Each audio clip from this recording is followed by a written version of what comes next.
Bismillahirrohmanirrohim. Saya Nadia Putri Devani, nomor NIM 2011022026 akan menjelaskan materi tentang manajemen modal kerja, yaitu dengan kali ini dengan pembahasan yang pertama latar belakang modal kerja, yang kedua kebijakan investasi aset lancar, yang ketiga kebijakan pendanaan aset lancar, yang keempat siklus konversi kas.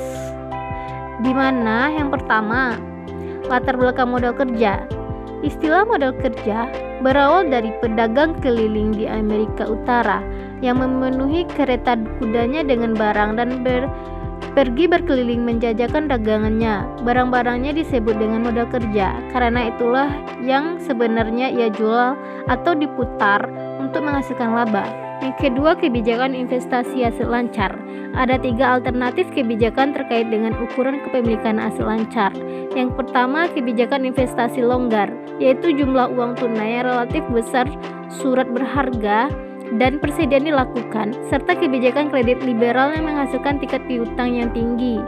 Yang kedua, kebijakan investasi ketat, yaitu kepemilikan uang tunai, surat berharga, persediaan dan piutang yang dibatasi.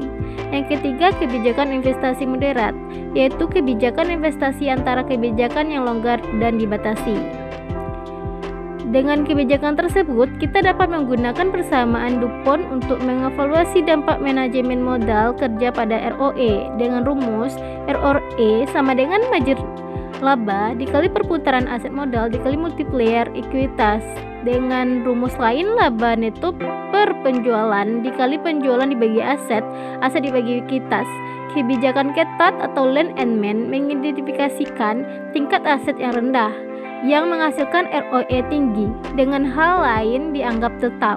Namun kebijakan ini juga membuat perusahaan menghadapi risiko karena kekurangan aset dapat menyebabkan terjadinya penghentian operasi, kekecewaan pelanggan, dan masalah jangka panjang serius. Kebijakan yang longgar meminimalkan masalah operasi tetapi menghasilkan tingkat perputaran rendah yang akan menurunkan ROE. Dan selanjutnya yang ketiga, kebijakan pendapatan aset lancar. Investasi pada aset lancar harus didanai dan sumber utama dana tersebut meliputi pinjaman bank, kredit pemasok atau utang usaha, liabilitas akrual, utang jangka panjang, dan ekuitas biasa.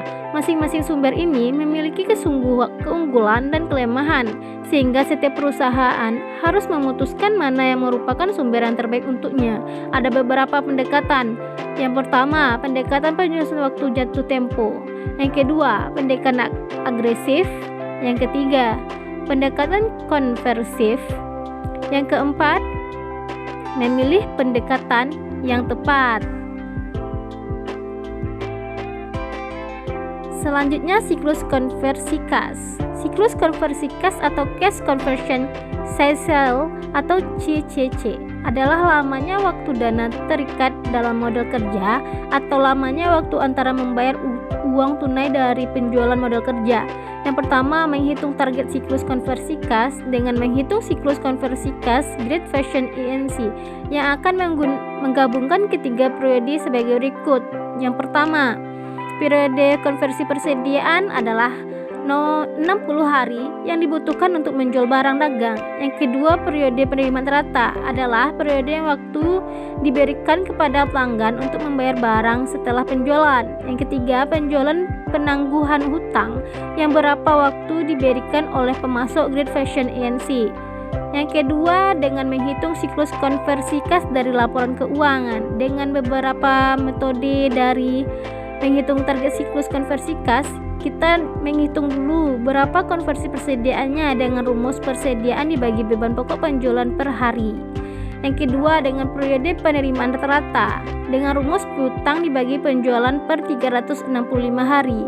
Yang ketiga, penjualan penangguhan hutang dengan rumus hutang dibagi beban pokok penjualan dibagi 365 hari. Dengan semua cakupan metode tersebut, maka kita dapat rumus siklus konversi kas, yaitu hasil dari periode konversi persediaan ditambah periode penerimaan rata dikurang hasil periode penangguhan hutang. Baik, hanya itu yang bisa saya sampaikan dalam menjelaskan materi manajemen modal kerja pada hari ini. Jika ada kekurangan dan kesalahan saya dalam menyampaikan materi, saya mohon maaf dan undur diri. Sekian dan terima kasih. Assalamualaikum warahmatullahi wabarakatuh.